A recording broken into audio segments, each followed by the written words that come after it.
Telugu young directors ఛానల్కి స్వాగతం సుస్వాగతం.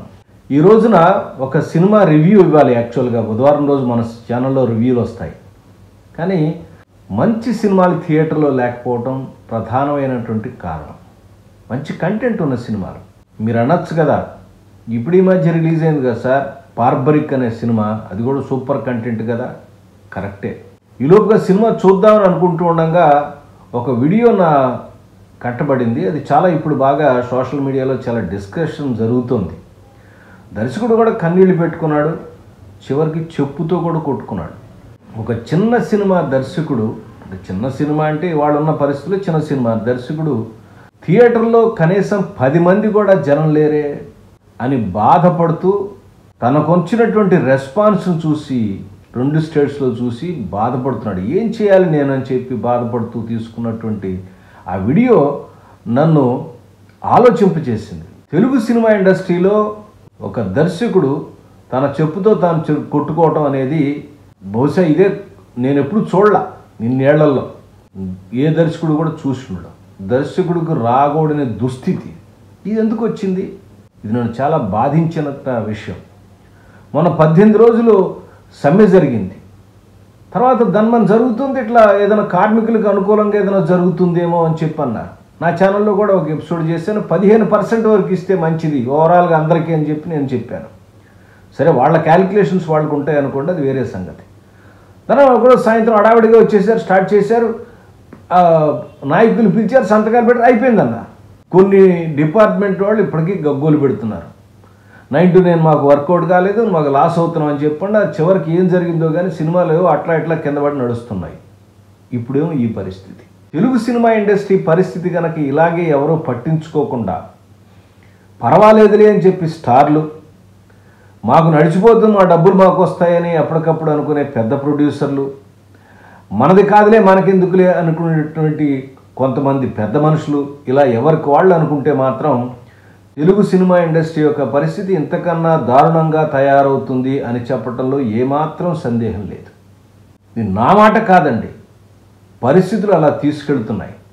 ప్రపంచ ఆర్థిక పరిస్థితులు ఎలా వేగంగా మారుతున్నాయో, ప్రపంచ పాలిటిక్స్ ఎలా వేగంగా మారుతున్నాయో, తెలుగు సినిమా పరిస్థితి కూడా అంతకన్నా వేగంగా దిగజారుతుందనే విషయాన్ని ప్రతి ఒక్కళ్ళు గుర్తించాలి. ఈ విషయం గురించే మనం వాళ్ళు మాట్లాడదాం. సినిమాకి ప్రేక్షకులు రాకుండా పోవటానికి అనేక కారణాలు ఉన్నాయి. ఆ కారణాల్లో ప్రధానమైన కారణం ఏంటంటే, ప్రేక్షకులను ఓటీటీ అనో మరోటో అని ఒకళ్ళ మీద ఒకళ్ళు నింద వేసి ఎక్కడ కూడా తప్పుకోవడం అనేది మంచి పద్ధతి కాదు. ఓటీటీ అనేది మనం ఆహ్వానించింది, వేరే ఆప్షన్ లేక కోవిడ్ టైంలో మనమే యాక్సెప్ట్ చేసినటువంటి పరిస్థితి. అది ఒక కొత్త టెక్నాలజీ వచ్చింది, నో ప్రాబ్లం, దాన్ని ఎవరు ఆపలేరు. కానీ దానికోసమని అక్కడ కొన్ని డబ్బులు వస్తున్నాయి, సెటిలైట్లో డబ్బులు వస్తున్నాయి, థియేటర్లో వస్తున్నాయి, ఇక్కడి నుంచి వచ్చినాయి. ఇక్కడి నుంచి హీరోలు ఏం చేశారంటే, మీకు డబ్బులు వస్తున్నాయిగా మాకు పెట్టాలన్నారు, మీకు డబ్బులు పెడుతున్నాం కదా మేము బడ్జెట్ పెంచాం, మాకు రేట్లు పెంచాలన్నారు. ఇక్కడ వచ్చింది తిరకాసు. ప్రాబ్లం ఒక చోటు ఉంటే మందు మరొకగా వ్యాధికేస్తే ఏం తగ్గుతుంది? థియేటర్ల రేట్లు పెంచారు. థియేటర్ల రేట్లు అంటే థియేటర్ల యొక్క టిక్కెట్లు రేట్లు పెంచేశారు. టిక్కెట్ల రేట్లు పెంచడంతో పాటుగా ప్రజల యొక్క ఆర్థిక అవసరాలు, ఆర్థికంగా వచ్చేటువంటి వాళ్ళకు వచ్చేటువంటి డబ్బులు కూడా పెరిగినట్టుకుంటే భరించేవాళ్ళే, అవి అరాకొరాగా ఉన్నాయి. కానీ సినిమాకి వెళ్ళాలంటే హఠాత్తుగా ఇవాళ ఉన్న పరిస్థితి మినిమం ఒక్కొక్క మనిషికి 600-700 రూపాయల దాకా అవుతుంది. ఒక కుటుంబం సినిమాకి వెళ్ళాలంటే తక్కువలో తక్కువ 1000 రూపాయల దాకా ఖర్చు అవుతుంది. చూస్తూ 1000 రూపాయలు ఎవడ పెడతాడండి ఇవాళ ఉన్న పరిస్థితుల్లో? వేరే ఆప్షన్ ఏమీ లేకపోతే చచ్చినట్టుగా 1000 కాదు 2000 పెడతాడు. సెల్ ఫోన్లో ఉంది, వేరే సైట్స్లో దొరుకుతున్నాయి. తర్వాత 3 నెలలు ఇంట్లో కూర్చుంటే పెద్ద స్క్రీన్స్ 50, మినిమం అందరూ కూడా 55 ఇంచెస్ కొంటున్నారు. చిన్న టీవీలు ఉండటం అనే మానిటర్లో కొంటాం, అదేదో సెకండరీగానే. ఒక మాదిరి ఆదాయం ఉన్న ప్రతి వాళ్ళు కూడా 55 ఇంచులు టీవీలు కొంటున్నారు, అంతకన్నా పెద్దవే కొంటున్నారు. అలాంటప్పుడు ఒక 3 నెలల తర్వాత రకరకాల యాప్స్లోనే వస్తున్నప్పుడు ఇంత బిజీ లైఫ్లో డబ్బులు సంపాదించుకోవాల్సిన టైంను వదిలిపెట్టేసేసి మనం ఈ థియేటర్కి ఎందుకు వెళ్ళాలి అని రావటం లేదు. రెండేది, పోనీ టికెట్కి ఒక 300 పెడదామంటే టికెట్ రేటు కన్నా దాదాపుగా సమానంగా దాదాపు ఎక్కువగా స్నాక్స్ రేటు ఉన్నాయి.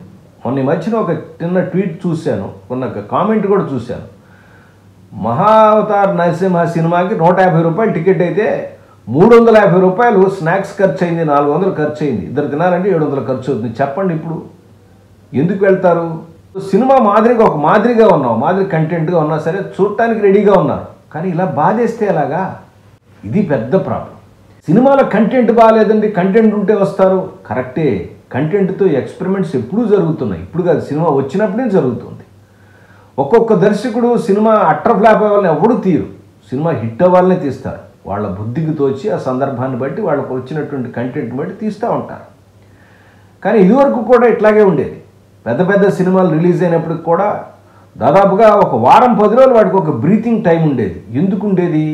థియేటర్లు అనేవి ఒక 88% ట్యాక్స్ మీద నడిచేది. సో అందువల్ల చిన్న సినిమాలు ఒక వారం రోజుల పాటు మౌత్ టాక్ వెళ్ళేదాకా, లేదా పేపర్లో వచ్చేదో, లేదా మరో రేడియోలోనో మరొకటి వచ్చేదాకా వాడికి ఒక అవకాశం దొరికేది. వాళ్ళ అవకాశం ఏముంది? వాళ్ళ నెట్ ఉంది, రకరకాలైనటువంటి ఇంటర్నెట్ ఉంది, రకరకాల సామాజిక మాధ్యమాలు వచ్చినాయి. సినిమా కాదు, సినిమా మేకింగ్ కూడా వాళ్ళ జాగ్రత్తలు పడాల్సిన అవసరం ఉన్న పరిస్థితుల్లో సినిమాకి అంత తక్కువ రేట్లు ఉంటే ఎట్లా అని చెప్పి పెట్టారు, కరెక్టే. సినిమా టికెట్ గురించి కాదండి, సినిమా పక్కన జరిగే వ్యాపారం గురించే భయపడిపోతున్నారు జనం. సినిమా 150, 200, 200 దాకా భరించగలుగుతున్నారు. 250, 300 అన్న దగ్గర నుంచి సినిమాలు రిలీజ్ అయిన డబుల్ టికెట్ పెడుతున్నారు చూసారా, టికెట్లు రేట్లు పెంచుతున్నారు చూసారా. అవన్నీ ఎవరు భరిస్తున్నారు? పరోక్షంగా పేరెంట్స్ లేదా అమాయకులైనటువంటి హీరోల యొక్క ఫ్యాన్సే భరిస్తున్నారు. మిగతా వాళ్ళు చాలా తక్కువ. సినిమా చాలా బాగుందని టాక్ వస్తే అప్పుడు ఫ్యామిలీలతో కదులుతున్నారు తప్పితే ఇంకెవరు చూడాల. అందుకనే పెద్ద పెద్ద స్టార్స్ సినిమాలు కూడా రిలీజ్ అయినటువంటి ఫ్రైడే రోజు, సాటర్డే, సండే వరకు ఉంటున్నాయి. మండే తర్వాత వాళ్ళు కూడా డబ్బాలు ఖాళీగా పెట్టుకుంటున్నారు. ఇది వాస్తవమైన పరిస్థితి. వాస్తవ పరిస్థితులు గ్రహించకుండా, దానికి మందేయకుండా ఏం ప్రయత్నాలు చేస్తే మాత్రం సినిమాకి జనం వస్తారండి? రిలీజ్ అయిన మరుసటి రోజునే లేదా ఒక గంటలోనే నీకు పైరేటెడ్ కాపీస్ కానీ రకరకాలైనటువంటి మాధ్యమాల్లో వస్తున్నప్పుడు మేము వారం రోజుల్లోనో 2 రోజుల్లోనో మేము డబ్బులు చేసుకోకపోతే బతికేదెట్టా అని చెప్పి ప్రొడ్యూసర్స్ అంటున్నారు. నిజమే. దాంతో పాటుగా చిన్న సినిమాను కూడా బతికించుకోవాల్సిన అవసరం ఉందనే విషయం గుర్తించకపోతే ఎట్లాగా? ప్రొడక్షన్ కాస్ట్ పెరుగుతోంది, హీరోల రెమ్యునరేషన్ పెట్టలేరు. చిన్న సినిమాలకి హీరోల రెమ్యునరేషన్ ప్రాబ్లం ఏం లేదండి, కొత్త వాళ్ళతో చేస్తారు. కానీ ఎక్స్పెరిమెంట్ చేసిన సినిమా రిలీజ్ చేసుకోవడానికి వాళ్ళకున్న వెసులుబాటు ఏముంది? ఎక్కడ ఇస్తున్నారు? పోనీ పెద్ద సినిమాల రేట్లతో సమానంగా ఈ చిన్న సినిమాలు చూసుకోగలుగుతున్నారా? అంతంత డబ్బులు పెట్టి చిన్న సినిమాకి వస్తారా? 350, 400 రూపాయలు పెట్టి లేదా 200 రూపాయలు పెట్టి పెద్ద హీరో సినిమాకి వెళ్తారు. కానీ కొత్తగా ఉన్న హీరో సినిమాకి 200, 300 చూద్దాలే బాయ్ ఓటీటీలో వస్తానంటారు. ఇదే పరిస్థితి. అందుకే పాప అట్లా జరిగింది. అంతేగాని కంటెంట్ బాగాలేదు, మాదిరి కంటెంట్ ఉన్నా సరే చూస్తారు, ఎందుకు చూడరు? కాబట్టి పెద్ద పెద్ద థియేటర్లో కూడా, మల్టీప్లెక్స్లో కూడా చిన్న సినిమాకి ఒక కొంత టైం కావాలి, లేదా తక్కువ రేటు పెట్టుకునే ప్రేక్షకులకు కూడా ఆక్యుపెన్సీ కావాలి. ఇది ఏర్పాటు చేసుకోవాలి. అలాగే చిన్న సినిమాలు ఆడించుకోవడానికి ఒక చైన్ రియాక్షన్ అంటూ కావాలి. ఇప్పుడు సింగిల్ థియేటర్లు ఉన్నాయి, మల్టీప్లెక్స్లో పెద్ద సినిమాలు వేసుకోండి, నో ప్రాబ్లం. సింగిల్ థియేటర్లని ఓన్లీ సినిమాలకు ఇచ్చేసేయండి, చిన్న సినిమాలకు ఇచ్చేయండి, వాటికి ఒక ట్యాక్స్ పెట్టండి. వాటికి కూడా ఈ స్నాక్స్ రేట్లు కూడా అట్లా 300, 400, 200 పెట్టవాకండి. చిన్న సినిమాకి ఒక 200 రూపాయలు టికెట్ పెట్టారనుకోండి, ఒక పాప్కార్న్ ప్యాకెట్ ఫ్రీగా ఇవ్వండి. నేను చెప్తే సరదాగా ఉండొచ్చు, కానీ నిజం చెప్తున్నాను. ఒక 100 రూపాయలు మినిమం ఉంది, 200 రూపాయలు హై టికెట్ ఉంది, రెండు క్లాసులే, ఒకటి 100, 200 అంతే. సినిమా కొన్న ప్రతివాడికి ఒక పాప్కార్న్ ప్యాకెట్, ఇంత పెద్ద ఇవ్వట్లేదు, అంత ప్యాకెట్ ఒకటి ఫ్రీగా ఇవ్వండి. కూల్ డ్రింక్ ఎంత అండి? 10 రూపాయలు. పాప్కార్న్ ప్యాకెట్ అండి బయట 10-20 రూపాయలు దొరుకుతుంది, 30 రూపాయలు అవుతుంది. అంటే 150 రూపాయలకు నువ్వు టికెట్, హై టికెట్ మినట్ లెక్క. పోనీ 220 పెట్టండి, 2 ఫ్రీ ఇవ్వండి, మిగతా అడవాకడాళ్ళని. ఎందుకు రారండి థియేటర్లకు జనం? ఈ థియేటరు ఆ థియేటరు అంటే ఫెసిలిటీస్ లేని ఒక మాదిరి ఫెసిలిటీస్ ఉన్న థియేటర్కి అదే రేటు, పెద్దవాళ్ళకి అదే రేటు. ఎక్కడికక్కడ ప్రేక్షకులను దోపిడీ చేస్తున్నాడు, భయపడి పారిపోరు. ఇదే జరుగుతోంది వాస్తవంగా. ఇది గ్రహించవలసింది. తెలియదంటే అందరికీ తెలుసండి. తెలిసి కూడా మనం ఏంటంటే మన దాకా రాలేదుగా మనకెందుకులే అని చెప్పి అనుకుంటున్నారు. ఇది పెద్ద ప్రాబ్లం. ఆ కొత్త దర్శకుడు యొక్క మోహన్ శ్రీవాస్తవ ఏదో ఉంది, బార్బరిక్ దర్శకుడు, అతని యొక్క ఆవేదన చూసిన దానికి బాధేస్తుంది. అతను ఒక మాట అన్నాడు, నేను మలయాళీ సినిమాకి వెళ్ళి చేసుకుంటానండి. మలయాళీ సినిమా చేస్తున్నారంటే వాళ్ళ బడ్జెట్ కంట్రోల్లో ఉంది, వాళ్ళ పద్ధతులు వాళ్ళ యొక్క విధానాలు ఉన్నాయి, చిన్న సినిమాని బతికించుకునే విధానం చేస్తున్నారు. మొన్న ఎగ్జాంపుల్ కూడా చెప్పుకున్నాం, అక్కడ 5 కోట్లతో చేసే సినిమాని ఇక్కడ 70 కోట్లతో చేస్తున్నారంటే మన వాళ్ళు ఎట్లా దుబారా చేస్తున్నారో అర్థం చేసుకోవాలి. క్వాలిటీ ఆఫ్ ఫిలిం దాని కంటెంట్ మీద పెడుతున్నారు, మేకింగ్ మీద చాలా తక్కువ అవుతుంది. అలాగే చిన్న సినిమాని రిలీజ్ చేసుకోవడానికి, ఎక్స్పెరిమెంటల్ సినిమా రిలీజ్ చేసుకోవడానికి అక్కడ అవకాశాలు ఉన్నాయి, ఇక్కడ లేవనే విషయాన్ని ఈ దర్శకుడు ఇవాళ ప్రూవ్ చేశాడు. చిన్న సినిమాలకి చాలా కష్టం. సినిమా నేర్చుకోండి, స్క్రీన్ ప్లే నేర్చుకోండి, కథలు నేర్చుకోండి అవన్నీ చెప్పే ఛానల్లో ఈ దర్శకుడి యొక్క పరిస్థితిని గురించి చెప్పడం కన్నా మరొక దుస్థితి మరొకటి లేదు. నేను దాన్ని చాలా బాధపడుతున్నాను కూడా, అందుకే ఈ ఎపిసోడ్ చేస్తున్నాను. సినిమా మీరు చూడరా అంటే తర్వాత చూస్తాను, తప్పకుండా చూస్తాను. దాని మీద అసలు ఈ సినిమా ఎందుకు ఇట్లా ఉంది, ఇంత గొప్ప కంటెంటా ఏంటి అనేది, ఇంత అద్భుతంగా తీసిన ప్రేక్షకులు ఎందుకు ఆదించలేదు, అది సెకండరీ మ్యాటర్. మనం సరిదిద్దుకోవాల్సిన మ్యాటర్ ఇది. కాబట్టి తప్పకుండా చిన్న సినిమాలని ప్రోత్సహించాల్సిన అవసరం ఉంది. అలాగే ఒక 100 రూపాయలు పెడితే, టికెట్ పెడితే సినిమా చూడగలిగే అవకాశం దొరకాలి. ఎందుకంటే బాగా కాస్ట్లీయెస్ట్ మెటీరియల్ని స్మగుల్ చేస్తారండి. ఇదివరకు కూడా అట్లాగే చేసేవాళ్ళు. ఫారిన్ వస్తువులు దొరకపోతే దొంగచాటుగా తీసుకొచ్చి అమ్మేవాళ్ళు. ఓపెన్ పాలసీ తీసుకొచ్చి గవర్నమెంట్ ఫారిన్ వస్తువులని మనం బహిరంగ మార్కెట్లో దొరుకుతుంటే మళ్ళీ వెళ్ళి స్మగుల్డ్ గూడ్స్ ఎందుకు కొంటారండి? ఇక్కడగా అదే జరుగుతుంది. సినిమాని ఒక్కొక్క దానికి ఒక్కొక్క టారిఫ్ ఇవ్వండి, ఒక్కొక్క హీరోకి లేదా ఒక్కొక్క బడ్జెట్కి ఒక టారిఫ్ ఇవ్వండి, లేదా ఏబీసీ సెంటర్లు అంటున్నారు కదా, గ్రేడ్ ఆఫ్ అంటున్నారు కదా, లేదా కొన్ని థియేటర్లని ఏదో ఒక పాలసీ తీసుకురండి. చిన్న సినిమాలు, చిన్న ప్రొడ్యూసర్లు, ఇంత బడ్జెట్లో తీసేవాళ్ళు వాళ్ళు ఇలా చేసుకోవడానికి అవకాశం ఇచ్చేట్టుగా తీసుకురండి. నాకు తెలిసి ఇలాంటి ప్రాబ్లమ్స్ పోవాలంటే ఒకటేనండి, మొన్న వచ్చినట్టుగా వర్కర్లకు ఎట్లా వచ్చిందో అలా సమ్మె చేశారో మిగతా వాళ్ళు దీని గురించి సమ్మె చేయరు.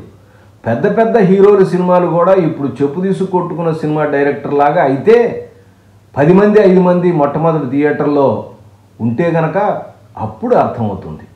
కొద్దిగా సెగ మొన్న సినిమా పెద్ద సినిమానే జరిగింది, పవన్ కళ్యాణ్ సినిమాలోనే జరిగింది. చూశారు కదా, పవన్ కళ్యాణ్ సినిమా అయినప్పటికీ 3 రోజులు 4 రోజులు జనం లేరు. సినిమా కంటెంట్ రకరకాల, దానికి కారణాలు వేరే ఉన్నాయి, గ్రాఫిక్స్ వేరే కారణాలు ఉన్నాయి. చెప్తున్నాను, పెద్ద సినిమాలు కూడా డమేల్ అని పేరిన రోజున పెద్ద హీరోలు కూడా ఆలోచిస్తారు ప్రేక్షకులను ఎలా తీసుకురావాలి అని. ఇన్ని కోట్ల పెట్టుబడి ఒక్కసారిగా ఆవిరైపోతుంటే మనం సెకండ్ థాట్ ఏం తీసుకోవాలని ప్రొడ్యూసర్లు కూడా ఆలోచిస్తారు, సినిమా ఇండస్ట్రీ మొత్తం ఆలోచిస్తుంది. దాంతో పాటుగా పరిగెత్తికెళ్ళి గవర్నమెంట్కి వెళ్తారు, గవర్నమెంట్లు కూడా ఆలోచిస్తాయి. విచిత్రం ఏంటంటే 2 స్టేట్స్లోనూ మనకి పాలిటిక్స్ను సినిమాలు బాగా మిక్స్ అయిపోయాయి. పాలిటిక్స్లో ఉన్న సినిమాలు, సినిమాల్లో ఉన్న పాలిటిక్స్లో లాగా ఇట్లా మిక్స్ అయిపోయి ఇద్దరు కూడా రకరకాల నాటకాలు ఆడుతున్నారు. ఇంతకుముందు గవర్నమెంట్లో పక్క స్టేట్లో ఏమని చెప్పారండి, తెలుగు స్టేట్లో ఆంధ్రాలో టికెట్లు తగ్గించాలంటే వాడిని దుమ్మెత్తిపోశారు ఆ సీఎంని. ఇప్పుడేమో ఈయన పవన్ కళ్యాణ్ ఇప్పుడు డిప్యూటీ సీఎం అయ్యాడు. నేను విమర్శిస్తున్నాను అనుకోండి, సినిమాగా ఉన్నాడు కూడా చెప్తాను నేను, నాకు ఈ పార్టీ ఆ పార్టీ అనేది, సినిమా బతకటం, సినిమా ఇండస్ట్రీలో ఉన్నటువంటి టెక్నీషియన్స్ బతకాలి, కొత్త ఆర్టిస్టులు కొత్త టెక్నీషియన్స్ రావాలని కోరుకునేవాడు నేను. నా ఉద్దేశం అంతేగాని పార్టీలకు కాదు. మరి ఆయన అధికారంలోకి వచ్చింది ఏం చెప్పాడు, ప్రేక్షకులు అడిగారండి టికెట్ల రేట్లు పెంచమని. టికెట్ రేట్లు పెంచుతారటండి? ఎవరైనా మనకు తెలిసినవాడు షాప్ పెడితే 10 రూపాయలు డిస్కౌంట్ ఇస్తాడని వెళ్తాం. ప్రేక్షకుల అభిమానం, నీ మీద అభిమానం ఉన్నందుకు మేము డబ్బులు పోగొట్టుకోవాలా దిక్కుమాలి సినిమాలు చూసి? ఇదే మీరు పెద్ద హీరోలు మీ అభిమానులకు ఇచ్చేటటువంటి పనిష్మెంట్, బహుమతి కాదు పనిష్మెంట్. ఇదివరకు సినిమా థియేటర్ రిలీజ్ అయితే అభిమానుల కోసమని, అభిమాన సంఘాల కోసమని సినిమా వాళ్ళు టికెట్లు కొన్ని ఇవ్వాల్సి వచ్చేసి, అంటే ఇమీడియట్గా ఫస్ట్ బంచ్లో వాళ్ళకి ఇవ్వాల్సి వచ్చేది. అలాంటి పోయి చివరికి వీళ్ళ జేబులో డబ్బులు పోగొట్టుకుని చివరికి వీళ్ళే నాశనమయ్యే పరిస్థితికి తీసుకొస్తారా? కొన్నాళ్ళు పోయిన తర్వాత వీళ్ళకి కూడా విసుగుబుట్టి చూడటం మానేస్తారు. అప్పుడు కానీ సినిమా ఇండస్ట్రీ బాగుపడదు. ఆలోచించండి. నేను అన్నానని బాధపడబోకండి. చాలామంది నేను అన్న విషయాలు కొంచెం బాధ కలిగించేట్టుగా ఉంటాయి, కానీ వాస్తవాన్ని ఆలోచించవలసిన అవసరం తప్పకుండా ఉంది. దర్శకుడు చెప్పేట్టు కొట్టుకోవడం ఏంటంటే అసహ్యంగా. తర్వాత ఆయన ఇంటర్వ్యూలో వేయడం అదేదో పబ్లిసిటీ స్టంట్ అనుకో, నిజంగానే బాధపడ్డాడు. చూస్తే నాకే బాధ కలిగింది. ఇలాంటి పరిస్థితుల్లో ఏం చేస్తారండి కొత్త దర్శకులు వచ్చి? ప్రొడ్యూసర్ రూపాయి పెడితే వెనక్కి వస్తుందండి మళ్ళీ. ఇదే ఇప్పుడున్న ప్రస్తుత పరిస్థితి. అందరూ ఆలోచించాలి. మీకు వీలైతే మీకు తెలిసినటువంటి జనాలందరికీ కూడా, పెద్ద పెద్ద వాళ్ళందరికీ, తర్వాత గవర్నమెంట్లో ఉన్న వాళ్ళకి, పెద్ద స్టార్స్కి, ప్రొడ్యూసర్స్కి ఈ ఎపిసోడ్ని పంపించండి. కనీసం మనం చెప్పినటువంటి చిన్న చిన్న సూచనలు వాళ్ళని ఆలోచిస్తారేమో. మరొక ఎపిసోడ్తో మళ్ళీ కలుస్తాను. అప్పటిదాకా నమస్కారం. చిన్న సినిమా బతకాలి సార్, లేకపోతే సినిమాకి లైఫే లేదు.